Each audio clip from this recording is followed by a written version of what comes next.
వైశాఖ పురాణము 6వ అధ్యాయము. నారాయణం నమస్కృత్య నరం చైవ నరోత్తమం దేవీం సరస్వతీం వ్యాసం తతో జయ ముదీరయేత్. జలదాన మహత్యం. గృహ గోదికా కథ. నారదముని మాటలు విన్న అంబరీష మహారాజు నారదుడికి నమస్కారం చేసి ఇలా పలికాడు. మహర్షి, వైశాఖ మాస విశిష్టతను వివరించిన మీకు కృతజ్ఞుడను. వైశాఖ మాస విశిష్టతను మరింతగా వివరింప కోరుతున్నాను అని ప్రార్థించాడు. అప్పుడు నారదుడు ఇలా పలికాడు. మహారాజా, విను. మాస వ్రతాలన్నిటిలో ఉత్తమమగు వైశాఖ మాసమున మార్గాయాసమున దప్పిక పడిన వారికి నీటిని ఇయ్యని వారు పశుపక్షాది జన్మలు ఎత్తుతారు. ఈ విషయమై ఒక బ్రాహ్మణుడుకు పూర్వం జరిగిన సంవాదాన్ని విను. ఈ కథ ఎంతో ఆశ్చర్యాన్ని కలిగిస్తుంది. ఈ కథ వైశాఖ మాస దాన మహిమకు తార్కాణమైన ఉదాహరణ.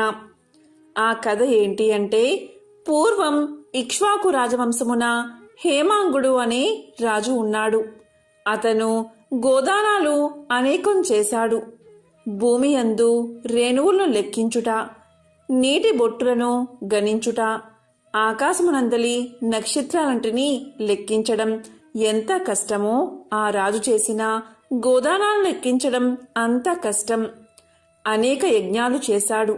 గోదానం, భూదానం, తిలదానం, ఈ విధంగా అనేక రకాల దానాలను వందల సంఖ్యలో చేసి చాలామంది బ్రాహ్మణులను సంతోషపరిచాడు. అతను చెయ్యని దానమే లేదని ప్రసిద్ధి పొందాడు. అందరికీ సులభంగా దొరికేది జలం, అంటే నీరు. అది దైవదత్తము. అటువంటి జలాన్ని దానం ఇవ్వడమేమిటి అని అనుకుని జలదానం మాత్రం చెయ్యలేదు అతను. బ్రహ్మపుత్రుడైన వశిష్ఠుడు ఆ మహారాజుకు గురువు, పురోహితుడు. ఆ వశిష్ఠుడు జలదానం చెయ్యమని రాజుకు ఎన్నోసార్లు చెప్పాడు. నీరు అమూల్యమైనది. అలాంటి దాన్ని దానమిస్తే విలువైన ఫలితం ఏమి వస్తుంది? ఎవరికి సులభంగా దొరకని వాటిని దానమిస్తే పుణ్యం కలుగుతుంది. అలాంటి వస్తువులనే దానమిస్తాను అని రాజు సమాధానం చెప్పాడు. అదేవిధంగా ఎవరూ గౌరవించిన వారిని ఆదరించడమే యుక్తమని తలచి అంగవైకల్యం గల బ్రాహ్మణులను, దరిద్రులను, ఆచారహీనులను ఆదరించి గౌరవించేవాడు. ఆచారవంతులను, పండితులను, సద్బ్రాహ్మణులను ఆదరించలేదు, గౌరవించలేదు. అందరూ ప్రసిద్ధులను, ఉత్తములను మాత్రమే గౌరవిస్తే అనాథులు, విద్యాహీనులు అయిన బ్రాహ్మణులకు, దరిద్రులకు ఆదరణ ఎవరు చేస్తారు? నేను అలాంటి వారిని గౌరవిస్తాను, అలాంటి వారిని మాత్రమే ఆదరిస్తాను అని చెప్పి రాజు ఈ విధంగా అపాత్రులకు మాత్రమే దానాలు ఇచ్చేవాడు. రాజు జలదానం చేయకపోవడం వల్ల చాతక పక్షిగా జన్మించాడు. ఒక జన్మలో గద్దగా, కుక్కగా జన్మించాడు.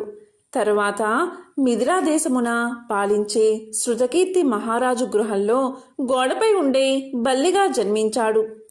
అక్కడ వాలే కీటకాలను తింటూ బల్లి అయి హేమాంగద మహారాజు జీవనం గడుపుతున్నాడు. ఇలా 8 సంవత్సరాలు కాలం ఉన్నాడు. మిథిలాదేశ రాజగృహానికి శృతదేవ మహాముని ప్రయాణంచే అలసిపోయి మధ్యాహ్న కాలమున అక్కడికి చేరుకున్నాడు. మహారాజు అయిన శృతకీర్తి ఆ మునిని చూసి ఎంతో ఆనందంతో ఆ మునికి ఎదురు వెళ్లి సగౌరవంగా ఇంటిలోకి ఆహ్వానించాడు.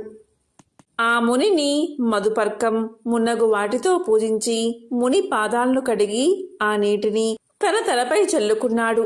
అలా జల్లుకోవడంలో తలపై జల్లుకున్న నీటి తుంపర్లు కొన్ని ఎగిరి గోడ మీద ఉన్న బల్లిపై దైవికంగా పడ్డాయి. ఆ పవిత్ర జలస్పర్శ కలగడం చేతనే ఆ బల్లికి పూర్వజన్మ శృతి కలిగి తన దోషాన్ని తెలుసుకుని పశ్చాత్తాపం కలిగింది. నన్ను రక్షింపుము, నన్ను రక్షింపుము అని మానవుల్లాగా ఆ మునిని ప్రార్థించింది ఆ బల్లి. అప్పుడా ముని ఆ బల్లి మాటలకు ఎంతో ఆశ్చర్యపడి, ఓ బల్లి, నీవెందుకు ఇలా దుఃఖిస్తున్నావు? నీవు ఏ పని చేసి ఇలాంటి దశను పొందావు? ఇలా ఎందుకు అరుస్తున్నావు? నీవు దేవజాతి వాడవా, లేక రాజువా, లేక బ్రాహ్మణుడువా? అసలు నీవెవరు? నీకీ దశ ఎందుకు వచ్చిందో చెప్పు, నేను నీకు సహాయం చేస్తాను అన్నాడు. శృతదేవుని మాటలు విన్న బల్లి రూపంలో ఉన్న హేమాంగద మహారాజు ఇలా పలికాడు. మహాత్మా, నేను ఇక్ష్వాకు కులమున జన్మించిన హేమాంగదుడు అనే మహారాజుని, వేద శాస్త్ర విశారదుడిని. భూమి అందలి రేణువులు ఎన్ని ఉంటాయో, నీటి యందు జలబిందువులు ఎన్ని ఉంటాయో, ఆకాశమున ఎన్ని నక్షత్రాలు ఉంటాయో అన్ని గోవులను అసంఖ్యాకంగా దానం ఇచ్చాను. ఎన్నో యజ్ఞాలు చేశాను, ఎన్నో చెరువులను తవ్వించాను, సర్వ విధాలైన దానాలు చేశాను. ధర్మ మార్గంలో రాజ్యాన్ని పరిపాలించాను.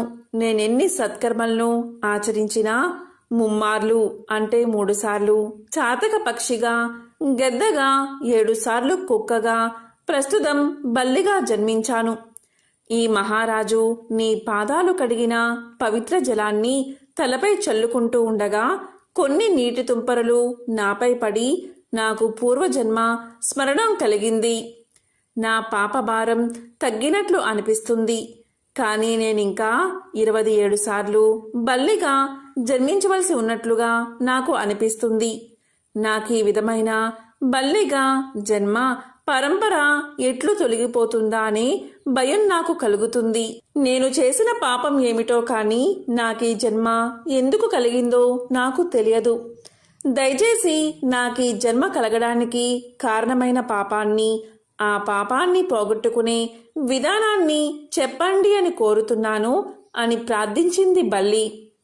శృతదేవ మహాముని హేమాంగుదుని మాటలకు ఎంతో ఆశ్చర్యపడి తన దివ్య దృష్టితో పరిశీలించి ఇలా అన్నాడు.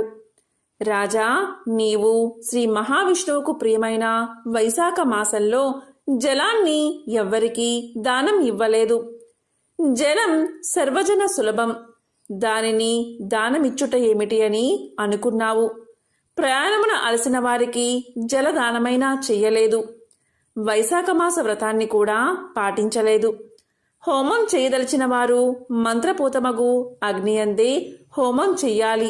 అలాగాక బూడిద మున్నగు వానియందు హోమం చేస్తే ఫలితం ఎలా కలుగుతుంది? అలాగే నీవు కూడా యోగ్యులైన వారికి దానం ఇవ్వక అయోగ్యులకు దానాన్ని ఇచ్చావు. అపాత్రులకు ఎన్ని దానాలు ఇచ్చినా ప్రయోజనం లేదు కదా. వైశాఖమాస వ్రతాన్ని చెయ్యలేదు, జలదానము చెయ్యలేదు. ఎంత ఏపుగా పెరిగినా సుగంధాది గుణములున్నను ముండ్లకల వృక్షము ఎవరి ఆదరణలు పొందుతుంది? అలాంటి వృక్షం వల్ల ప్రయోజనం ఏమిటి? వృక్షాలలో రావి చెట్టు ప్రశస్తమైనది, అందువల్లే పూజార్హమైనది. తులసి మిక్కిలి పవిత్రమైనదే. ఇలా రావి చెట్టు, తులసిని వదిలి వాకుడు చెట్టును ఎవరైనా పూజిస్తారా? అలాంటి పూజ వలన ఫలితం ఉంటుందా? అనాథలు, అంగవైకల్యం కలవారు, దయ చూపదగిన వారు, వారిపై దయని చూపడం ధర్మం. కానీ వారు మాన్యులు, పూజ్యులు కారు. అలాంటి వారిని పూజించుట ఫలదాయకం కాదు. వారిపై దయ, జాలి చూపవచ్చు, కానీ గౌరవించరాదు. తపము, జ్ఞానము, వేదశాస్త్ర పాండిత్యము, సజ్జనత్వము కలవారు శ్రీ మహావిష్ణువు స్వరూపులు. అలాంటి వారినే పూజించాలి. వీరిలో జ్ఞానవంతులు శ్రీ మహావిష్ణువుకు మిక్కిలి ఇష్టమైన వారు. అలాంటి వారిని పూజిస్తే తనను పూజించినట్లుగా భావించి శ్రీహరి వరాలను ప్రసాదిస్తాడు. కావున జ్ఞానులైన వారు సర్వాధికులు, సర్వోన్నతులు. అలాంటి వారిని గౌరవించకపోవుట వారిని అనగా శ్రీ మహావిష్ణువును అవమానించడమే అవుతుంది. ఈ విధంగా చేయడం ఇహలోకమున పరలోకాన దుఃఖాన్ని కలిగిస్తుంది. మానవుడు పురుషార్థములను సాధించాలి అనుకుంటే జ్ఞానుల సేవ, వారిని గౌరవించడం చెయ్యాలి. జ్ఞానులు కానివారు, అందులు, ప్రజ్ఞాజ్ఞాన నేత్రాలు లేనివారు, అలాంటి అందులను ఎంతమందిని పూజించినా ఫలితం ఉంటుందా? గుడ్డివాడికేం కనిపిస్తుంది? అతను ఏమి చెప్పగలడు? కావున జ్ఞానహీనులైన వారిని ఎంతమందిని ఎంతగా పూజించినా వారిని సేవించినా అవి నిష్ఫలములు, నిష్ప్రయోజనములు. అంతేకాక కష్టాల్ని దుఃఖాల్ని కలిగిస్తాయి. పురుషార్థములకు ధర్మార్థ కామ మోక్షాలు ఎలా సిద్ధిస్తాయి? తీర్థములు కేవలం జలాలు కావు. దేవతలు శిలారూపులు కారు.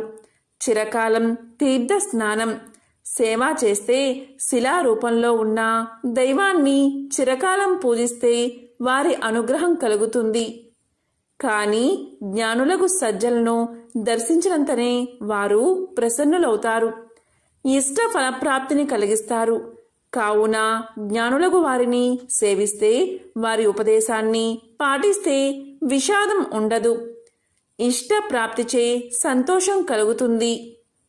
అమృతమును సేవిస్తే జన్మ మృత్యువు ముసలితనము మున్నగు వారిని వదిలి బాధ ఉండదు, అమృతత్వ సిద్ధి కలుగుతుంది.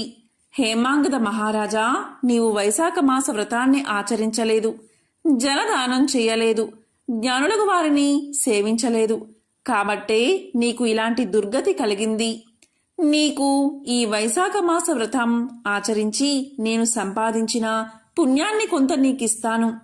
దీనివల్ల దుర్దశ శాంతించుటకై భవిష్య వర్తమాన కాలాల్లోని నీ పాపాలను వాని ఫలాలను పోగొట్టుకుని విజయాన్ని పొందగలవు అని పలికి శృతదేవ మహాముని నీటిని స్పృశించి బల్లి రూపంలో ఉన్న హేమాంగద మహారాజునకు తాను చేసిన వైశాఖమాస వ్రతంలోని కొన్ని దినాల పుణ్యాన్ని ధారపోశాడు.